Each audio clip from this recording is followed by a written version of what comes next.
हाँ, सीपीएम कांग्रेस को यही कहना चाहिए कि दूध मांगेगा तो खीर देंगे और 34 मांगेगा तो चीर देंगे। जिस तरीके से छठे चरण का चुनाव हो चुका है और 7वां चरण बाकी है, प्रधानमंत्री की जिस तरीके के जो शब्द जो वो इस्तेमाल कर रहे हैं, ख़ास तौर पर ऑपोजिशंस के लिए मुजरा जैसे शब्दों का इस्तेमाल, क्या लगता है ये बौखलाहट क्या संकेत दे रही है जुबैर साहब? 6 चरण का जो पूरे भारत देश के अंदर एमपी के इलेक्शन हुआ, 6 चरण में मोदी जी को पूरे भारत देश की जनता ने नकारने का काम किया है और इस चीज़ उनके कानों तक, पूरे भारत देश की जनता की स्लोगन मोदी के कानों तक पहुंच चुकी है और उनको ये बात मालूम हो चुका है कि मैं आने वाले 4 जून को भारत देश की कुर्सी को छोड़ रहा हूं, जो कि मैं इस सत्ता को जबर और जुल्म के बिना पर चला रहा हूं, ये पब्लिक समझ चुकी है और आने वाले 4 जून को मोदी को ये सत्ता से हटना होगा।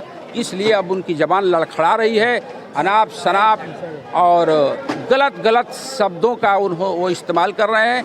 गलत शब्द का तो इस्तेमाल हमको लगता है कि बीजेपी के सभी उच्च कोटि के लीडर इस्तेमाल कर रहे हैं। जैसे कि एक मुख्यमंत्री उत्तर प्रदेश का है जिसका नाम योगी आदित्यनाथ है, वो ऐसा भाषा का इस्तेमाल करता है कि आप सुनेंगे तो चकित रह जाएंगे और सुनते ही होंगे और सो लोग भी सुन रहे हैं। ऐसा लगता है कि चुनाव आयोग या जो अन्य पार्टियों के शब्दों के ऊपर जो बैंड लगाने का काम कर रही है, बीजेपी के सभी लीडरों को चुनाव आयोग ने छूट दे रखा है कि तुम जो चाहो मुसलमानों को बोलो, किसी भी व्यक्ति विशेष एक समुदाय को बोलो, तुम्हारे लिए ये हम लोग छूट कर रहे हैं। हमको तो ऐसा लगता है जैसा कि भाषा सुनते हैं आप सभी लीडरों का, भाजपा के सभी लीडरों का, उनके पास कोई मुद्दा ही नहीं है। उनके पास मुद्दा सिर्फ हिंदू और मुसलमान का मुद्दा है और इसी पर उनको चुनाव लड़ना है। आप पूरे भारत देश में तो कहीं विकास हुआ नहीं, बेरोजगारी उसी तरह से आम है, लोग रोजगार के लिए भटक रहे हैं। हमारे नौजवान जो हमारे भारत देश के भविष्य हैं, हमारे भारत देश का भविष्य बीजेपी बिगाड़ने का काम कर रही है। अब एक आप बात बताइए कि एक नौजवान तैयारी करता है 4 साल तक अग्निवीर में सिर्फ रहने के लिए या पूरे जीवन भर तक भारत माता की सेवा करने के लिए। एक 80 साल का बूढ़ा आदमी, प्रधानमंत्री नरेंद्र मोदी जी का कोई रिटायरमेंट नहीं है, वो पूरे देश पर हुकूमत 80 साल की उम्र में कर सकते हैं और भारत देश का एक नौजवान जो कि भारत देश का भविष्य है, वो सिर्फ अग्निवीर के तहत 4 साल नौकरी करके और रिटायर ले लेगा और भारत देश का एक 80 साल का उम्र का आदमी कभी रिटायर नहीं होगा। ये कौन सी कानून है भाई? ये क्या है? ये किस तरह की सोच है? ये भारत देश को बीजेपी कहाँ लेकर के जाना चाहती है? ये समझ से परे है दोस्तों। और सब जवानों को कॉन्ट्रैक्चुअल कर दिया गया।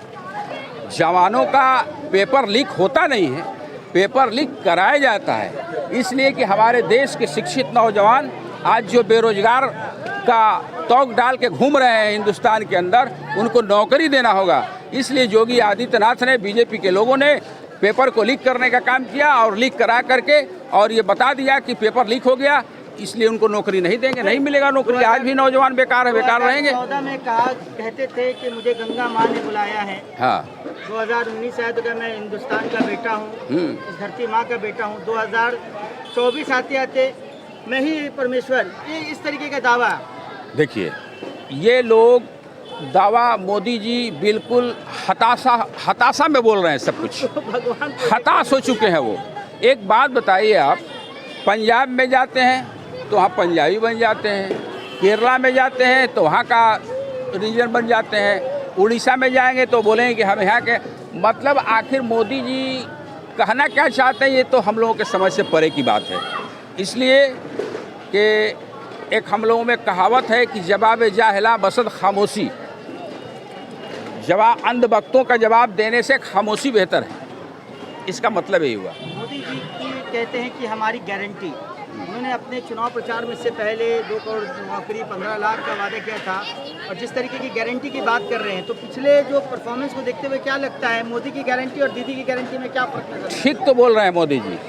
मोदी जी तो हर चीज़ का गारंटी ही दिए हैं और सारा गारंटी उनका फेल है, यहाँ की पब्लिक देख रही है। उन्होंने 15 लाख रुपये की गारंटी दिया था। 15 लाख की गारंटी में अमित शाह का वीडियो मौजूद है, सारे लोग देख सकते हैं। अमित शाह कह रहा है मीडिया से की। मीडिया ने जब सवाल किया 15 लाख का, आप ही लोगों ने सवाल किया, तो अमित शाह ने कहा कि ये तो जुमलाबाजी है। हम तो हुकूमत में आने के लिए, हमने तो हुकूमत में आने के लिए झूठ बोला था। अब रहा सवाल 2 करोड़ हर साल नौकरी का जो वादा था, ये भी गारंटी उनकी फेल हो गई। इसको भी वो कह रहे हैं कि जुमला है। बहुत कमर कस के कोशिश करके 4 साल का अग्निवीर लाए, वो भी फेल हो गया। और जहाँ तक सवाल है अब और लोग, आप देख लीजिए बंगाल के अंदर 2 लाख करोड़ रुपया बंगाल का सेंट्रल नरेंद्र मोदी ने रोक रखा है। दीदी को हम रिलीज नहीं कर रहा है सेंट्रल का फंड स्टेट को, लेकिन इसके बावजूद भी हमारे प्रदेश की मुखिया ममता बनर्जी जी यहाँ के महिलाओं को, माता एवं बहनों को हर महीना 1000 रुपया उनके खाते में डायरेक्ट भेजने का काम करते हैं। ये मोदी ठकाठक बोल रहा है और कुछ पार्टी के लोग टकाटक बोल रहे हैं, लेकिन जो हमारी दीदी कहती है वो करती है। फटाफट बरसों से बंगाल के महिलाओं को देने का काम कर रही है, उनके खाते में पैसा आ रहा है। दोस्तों और साथ दक्षिण कोलकाता में जिस तरीके की जो दिख रही है चुनावी सरगर्मियाँ, हर पार्टी जो है अपने अपने तरह से जो है क्लेम कर रही है। बीजेपी कह रही है कि दक्षिण कोलकाता, नॉर्थ कोलकाता दोनों गया उनके हाथों से। CPIM कांग्रेस कह रहे हैं कि इस बार जो है टक्कर बराबर की है, बहुत ज़बरदस्त झटका लगने वाला तृणमूल कांग्रेस को। आप लोग एज ए तृणमूल कांग्रेस के सैनिक क्या कहना चाहते हैं? देखिए, तृणमूल का देखिए, विपक्ष में पार्टियों का काम है कहना, और यहाँ की जो पब्लिक है वो आने वाले 1 जून को उनको बता देगी उनकी औकात 3 नंबर बटन दबाकर, ताकि यहाँ पर जो काम किया है ममता बनर्जी जी ने, फरहाद हकीम साहब ने, अनिल बाबू काउंसलर 134 नंबर के वार्ड ने, ये सब कुछ ये काम ही जवाब दे देगा उनके बातों का। Thank you. मन्नू मैदान में आज का रैली तो देख ही रहे हैं। ममता बनर्जी, माला राय का तो पूरा आगाज़ तो एकदम पूरा माहौल जोड़ा फूल तृणमूल का है। और क्या ये तो लगता है काम देखकर वोट देना चाहिए? 100 बार काम तो हंस रहा है, गली गली में तो काम हंस रहा है। ये लोग देख के तो आपको खुद समझ में आ रहा है कि इतने लोग जो आए हैं, अनिल भाई का एक एक काम हंस रहा है, एक एक काम बोल रहा है।